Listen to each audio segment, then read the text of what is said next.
શરૂઆત મહત્વપૂર્ણ ખબરથી દ્વારકાના દરિયામાં ભારે કરંટ જોવા મળ્યો છે। આ કરંટ વચ્ચે જોખમી સ્નાન કરતા યુવકો પણ જોવા મળ્યા છે। બે યુવકો દ્વારકામાં સ્નાન કરતા કેમેરામાં કેદ થયા છે। આ તસવીરો જુઓ। ભારે કરંટના કારણે દરિયાના 12 થી 15 ફૂટ ઊંચા મોજા ઉછળી રહ્યા છે। દ્વારકાના તમામ બંદરો પર 3 નંબરનું સિગ્નલ લગાવાયું છે અને દ્વારકામાં દરિયા કિનારે આવેલા સમુદ્રનારાયણ મંદિર નજીક બે યુવક સ્નાન કરતા કેમેરામાં કેદ થયા છે। તંત્ર દ્વારા દરિયા કિનારાથી દૂર રહેવા માટેની અપીલ તો કરાઈ છે, પરંતુ લોકો કેટલી બેદરકારી દાખવી રહ્યા છે એ તસવીરોમાં જોઈ શકાય છે। પછી કંઈ પણ ઘટના બને છે ત્યારે તંત્ર ઉપર રોષ ઠાલવવામાં આવે છે, પરંતુ અહીંયા બેદરકારી નાગરિકોની છે। વધુ માહિતી મેળવીએ દ્વારકાથી સંવાદદાતા મુકુંદ મોકરિયા જોડાયા છે। મુકુંદ, જ્યારે તંત્રની અપીલ કરવામાં આવી છે કે નદી કિનારાની નજીક ન જવું, તો પછી આ નાગરિકોને ખબર નથી પડતી કે જીવના જોખમે આવા વરસાદી માહોલમાં શા માટે તેઓ સ્નાન કરી રહ્યા છે? જી પંકજ, વાત કરવામાં આવે તો યાત્રાધામ દ્વારકામાં હાલ ગોમતી કિનારો તેમજ આસપાસ દરિયાઈ વિસ્તારમાં જે 10 થી 15 ફૂટ જેટલા ઊંચા મોજા ઉછળી રહ્યા છે અને આ દરમિયાન દ્વારકાના દરિયાઈ વિસ્તારમાં વહીવટી તંત્ર દ્વારા ખાસ સૂચના આપવામાં આવી છે કે દરિયો તેમજ દરિયાઈ આસપાસ વિસ્તારમાં જવાની ખાસ મનાઈ કરવામાં આવી છે, પરંતુ કેટલાક લોકો છે તે જીવના જોખમે દરિયામાં સ્નાન કરતા કેમેરામાં કેદ થયા છે। ખાસ કરીને વાત કરીએ તો જે દ્વારકા પાસે આવેલું સમુદ્ર નારાયણ મંદિર છે, આ મંદિરની પાસેના વિસ્તારમાં બે યુવકો છે તે જીવના જોખમે જે સ્નાન કરતા કેમેરામાં કેદ થયા હતા અને આ વિડીયો પણ સોશિયલ મીડિયામાં વાયરલ થયો છે। ત્યારે ક્યાંક ને ક્યાંક તંત્રની આ બેદરકારીના કારણે જે યાત્રાળુઓ છે તેનો જીવ પણ જોખમમાં મુકાતો હોય છે અને યાત્રાળુની પણ આ બેદરકારીના કારણે પોતાનો જીવ જોખમમાં મૂકી રહ્યા છે। જી પંકજ। જી મુકુંદ, આભાર માહિતી આપવા માટે। તો વાત હવે સુરેન્દ્રનગરની। સુરેન્દ્રનગરમાં સંરક્ષક પાળો તૂટવાની ભીતિ। લીંબડીના જસમતપર ગામે સંરક્ષક પાળો તૂટવાની ભીતિ સેવાઈ રહી છે। તસવીરો આવી રહી છે જ્યાં સંભવિત જોખમને લઈને ગામ લોકો જાતે જ શ્રમદાન કરી અને આ પાળો મજબૂત બનાવવામાં જોતરાઈ ગયા છે। ઉપરવાસના પાણી અને ભારે વરસાદને પગલે જસમતપર ગામ સંપર્ક વિહોણું થયેલું છે। તંત્ર સ્થિતિ પર નજર તો રાખી રહ્યું છે, જ્યારે વિસ્તારમાં સતત વરસાદને કારણે લોકોની ચિંતા યથાવત છે। તસવીરોમાં તમે જોઈ શકો છો જસમતપર ગામ સંપર્ક વિહોણું થયું છે। પાળો તૂટવાની સ્થિતિમાં આવી ગયો છે, ત્યારે લોકો જાતે હવે શ્રમદાન કરીને આ પાળો મજબૂત બને એવી કામગીરીમાં લાગી ગયા છે, કારણ કે જો આ પાળો તૂટે તો ગામમાં વધુ ખાના ખરાબી સર્જાઈ શકે છે, જેથી જસમતપર ગામના લોકો જાતે શ્રમદાન કરી રહ્યા છે, કારણ કે તંત્રની ટીમ અહીંયા ક્યારે પહોંચશે એ આ લોકોને પણ ખ્યાલ નથી અને તંત્ર માત્ર નજર જ રાખી રહ્યું છે સ્થિતિ પર, પરંતુ કામ જે છે એ તો સ્થાનિક લોકોએ જાતે જ કરવાનો વારો આવ્યો છે। જસમતપર ગામ સંપર્ક વિહોણું થયેલું છે અને આ પાળો મજબૂત બનાવવાના કામમાં આ તમામ લોકો જોડાયા છે, કારણ કે 3 અલગ અલગ તસવીરોમાં તમે જોઈ શકો છો। વધુ માહિતી મેળવીએ સંવાદદાતા અક્ષય જોશી જોડાયા છે સુરેન્દ્રનગરથી। અક્ષય, અહીંયા ગામ લોકો જાતે જ શ્રમદાન કરી રહ્યા છે, શું તંત્રની ટીમ છે એ આ ઘટનાથી અજાણ છે?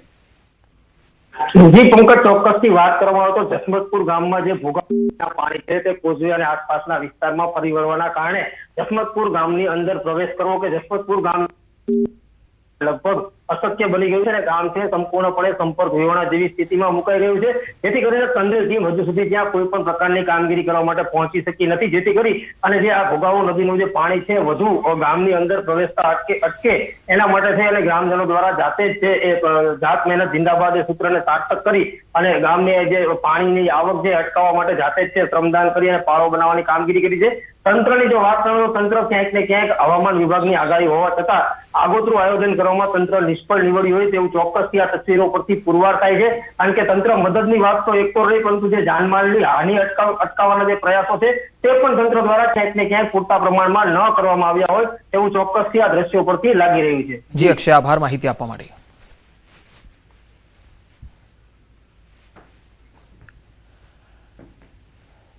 તો સુરેન્દ્રનગર શહેરમાં ભારે વરસાદ, પરંતુ અનેક વિસ્તારો જળમગ્ન બન્યાના આકાશી દ્રશ્યો સામે આવ્યા છે।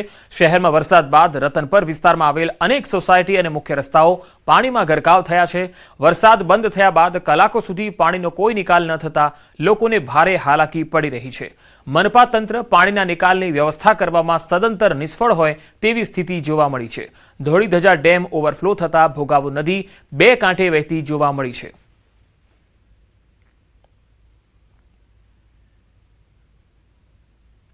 તો ઝાલાવાડ પંથકમાં વરસાદના વિરામ બાદ પણ જળબંબાકારની સ્થિતિ છે। અલગ અલગ તસવીરો આવી રહી છે। આકાશી આ આફતે લોકોને એવા વરવા દ્રશ્યો બતાવ્યા જેણે સૌના હૃદયને હચમચાવી દીધા।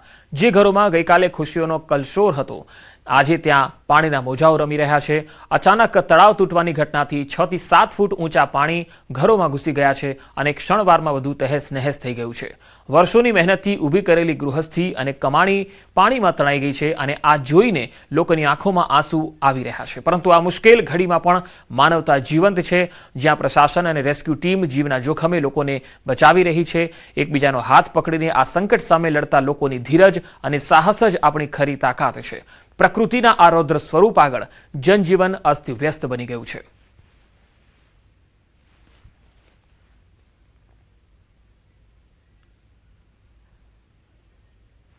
તો સુરેન્દ્રનગરના ભોગાવો નદીનું પાણી આવતા લીંબડી તાલુકાનું જસમતપર ગામ સંપર્ક વિહોણું બન્યું છે। ઉપરવાસમાં ભારે વરસાદથી ભોગાવો નદી 2 કાંઠે વહેતી થઈ છે।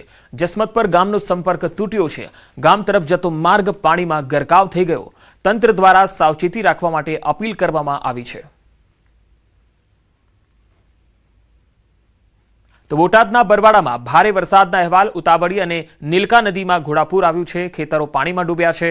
વરસાદી પાણીના નિકાલ માટેના ખાડિયામાં પુરાણ થતા ખેતરોમાં પાણી ભરાઈ ગયા છે। ખેતરોમાં છાતીસમા પાણી ભરાતા ખેડૂતોને પણ નુકસાન જવાની ભીતિ સેવાઈ રહી છે। ખેતરોમાં પાણી ભરાવાના કારણે ખેડૂતોને નુકસાન પણ જઈ રહ્યું છે। જીવના જોખમે ખેડૂતો વાડી વિસ્તારમાં જવા માટે મજબૂર દેખાઈ રહ્યા છે। તો હવામાન વિભાગની પણ આગાહી છે। ઉત્તર ગુજરાત અને પશ્ચિમ સૌરાષ્ટ્રના જિલ્લાઓમાં યલો એલર્ટ છે। યલો એલર્ટના વિસ્તારોમાં છૂટાછવાયા વિસ્તારોમાં ભારે વરસાદની આગાહી છે। વેલમાર્ક લો પ્રેશર હવે સાયક્લોનિક સર્ક્યુલેશનમાં ફેરવાતા નબળો પડ્યો છે। 82 mm અમરેલીમાં વરસાદ છે, જ્યારે 112 mm વલસાડમાં વરસાદ નોંધાયો છે। આગામી 7 દિવસ વરસાદ રહી શકે છે। લો પ્રેશર સાયસર અને મોન્સૂન ટ્રફ બનાસકાંઠા, સાબરકાંઠા, અરવલ્લી, પાટણમાં યલો એલર્ટ છે। તો કચ્છ, મોરબી, જામનગર, પોરબંદર અને દ્વારકામાં યલો એલર્ટ છે। સાથે ભારે વરસાદ પણ પડી શકે છે। માછીમારો માટે 2 દિવસ દરિયો ન ખેડવાની સૂચના છે। માછીમારો માટે બંદર ઉપર LCS 3 સિગ્નલ આપવામાં આવ્યું છે। રાજ્યમાં સિઝનનો સરેરાશ વરસાદ જે છે એ 21% વધુ નોંધાયો છે। અમદાવાદમાં આજે છૂટાછવાયા વિસ્તારોમાં હળવો વરસાદ રહી શકે।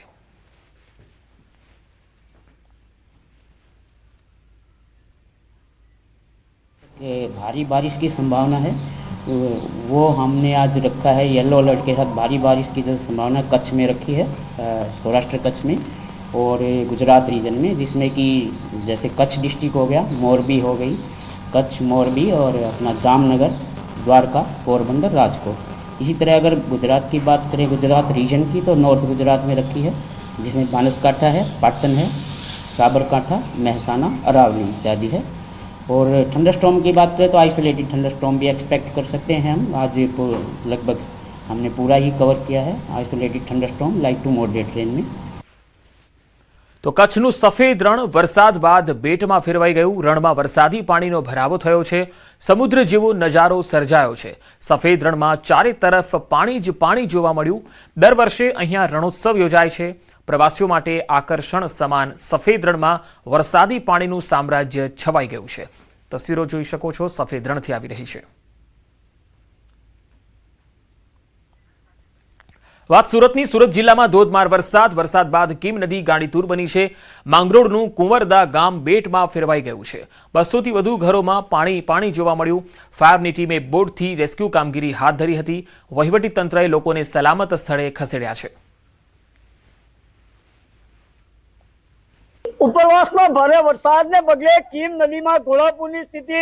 ન્યૂઝ 18 ગુજરાતીની team ground zero report Mangrol તાલુકાના કુવેલા ગામે પહોંચી છે અને કુવેલા ગામના તમે લાઈવ દ્રશ્યો જોઈ શકો છો કે કુવેલા ગામે જે વિશ્વાસ રેસિડેન્સી છે, વિશ્વાસ રેસિડેન્સીની અંદર 70 ઘરોની અંદર 1 માળ જેટલું પાણી ભરાવા પામ્યું હતું, જે અંતર્ગત બારડોલી ફાયર અને માંડવી ફાયરની ટીમે હાલ આ સમગ્ર જે પાણીની અંદર ફસાયેલા લોકોને રેસ્ક્યુ કરીને સલામત સ્થળે ખસેડવાની હાલ કામગીરી હાથ ધરવામાં આવી છે। અને ખાસ કરીને વાત કરવામાં આવે તો તો સમગ્ર કામગીરી સાથે સાથે આજે કોસંબા પોલીસ મથકના પીઆઈ પીએસઆઈ ની પણ સારી કામગીરી જોવા મળી છે અને જે લોકો પહેલા માળ સુધી પાણી ભરાય છે એવા લોકો જે ફસાયા હતા એ લોકોને બોટ દ્વારા રેસ્ક્યુ કરીને આ જે કુવેલાની પ્રાથમિક શાળા છે ત્યાં રાખવામાં આવી રહ્યા છે અને ત્યાં સમગ્ર વસ્તુ જમવાને રહેવાની તમામ સુવિધાઓ પણ વહીવટી તંત્ર દ્વારા કરવામાં આવી છે અને ખાસ કરીને વાત કરવામાં આવે તો આ તમે દ્રશ્યમાં જોઈ શકો છો કે આ માંગરોળ તાલુકાના કુવેલા ગામના વિશ્વાસ રેસિડેન્સી ની અંદર જે લોકો પૂરના પાણીમાં ફસાયા હતા કીમ નદીના એઓને સલામત સ્થળે હાલ રેસ્ક્યુ કરીને કામગીરી હાથ ધરવામાં આવી છે અને આ સોસાયટીની અંદર 100 થી વધુ લોકો હાલ હજી પણ પાણીની અંદર ફસાયા હોવાની પણ માહિતી પ્રાપ્ત થવા પામી છે, જે અંતર્ગત સમગ્ર લોકોને બારડોલી ફાયર અને માંડવી ફાયર તેમજ મોટી જહેમત કરવામાં આવી હોય તો તે કોસંબા પીઆઈ અને પીએસઆઈ ની મદદથી સમગ્ર લોકોને હાલ રેસ્ક્યુ કરીને કુવેલા પ્રાથમિક શાળાની અંદર સલામત સ્થળે ખસેડવામાં આવી રહ્યા છે. કેતન પટેલ, ન્યૂઝ 18 ગુજરાતી, માંગરોળ, સુરત. ઉપરવાસમાં ભારે વરસાદને પગલે કીમ નદી બની છે ગાંધીજોર. વાત કરીએ ખાસ કરીને માંગરોળ તાલુકાના કુવેલા ગામે જે બાલાપીર દરગાહથી આગળની જે 4 થી 5 સોસાયટીની અંદર 250 થી 300 લોકો પાણીમાં ફસાયાની માહિતી મામલતદાર કચેરીને મળતા હાલ આ દ્રશ્યમાં બતાવું છું કે કુવેલા જે ગામ છે ત્યાં આવેલા 6 થી 7 સોસાયટીને 250 થી 300 લોકો ફસાયા હોવાની માહિતી મળતા તાત્કાલિક અસરથી બારડોલી ફાયર તેમજ માંડવી ફાયર અને સ્ટેટ ડિઝાસ્ટરની ટીમ પણ સાથે કામે લાગી હતી, જે અંતર્ગત મોટી સંખ્યામાં લોકોને રેસ્ક્યુ કરાયા છે અને જે અંતર્ગત હાલ જે આ સોસાયટીની અંદર જે લોકો રહી શકે એ લોકોને થોડી વન બાય વન રેસ્ક્યુ કરાવીને આ કુવેલાની પ્રાથમિક શાળાની અંદર સલામત સ્થળે કોલ જે 200 થી 300 જણા જે પાણીમાં ફસાયા છે કીમ નદીના પ્રવાહના વધવાના કારણે, એના લીધે અમારી 2 ટીમો હાલ અત્યારે આ જગ્યાએ આવી અને માણસોનું હાલ રેસ્ક્યુ કરે છે. તમે જોઈ શકો છો અત્યારે આ લાઈવ કે તમે પણ આ જે અત્યારે માણસ છે અને અમે અત્યારે બેસાડીએ છીએ એ રીતે તમામ જે પાણી વધવાના કારણે જે સોસાયટીના રહીશો છે તેઓનું રેસ્ક્યુ કરીએ છીએ. આજે ચોક્કસપણે જે ફાયર ઓફિસર બી જણાવી રહ્યા છે કે 200 થી 300 જણા લોકો ફસાયા છે એ લોકોને આ રેસ્ક્યુ કરીને હાલ સલામત સ્થળે ખસેડવાની કામગીરી હાથ ધરવામાં આવી રહી છે અને જે અંતર્ગત આજે વહીવટી તંત્રએ અને પોલીસ સ્ટાફે પણ આ ભારી જહેમત બાદ અહીંયા કુવેલા ગામની અંદરથી રેસ્ક્યુ ઓપરેશન સફળ હાથ ધરવામાં આવી રહ્યું છે. કેતન પટેલ, ન્યૂઝ 18 ગુજરાતી, માંગરોળ.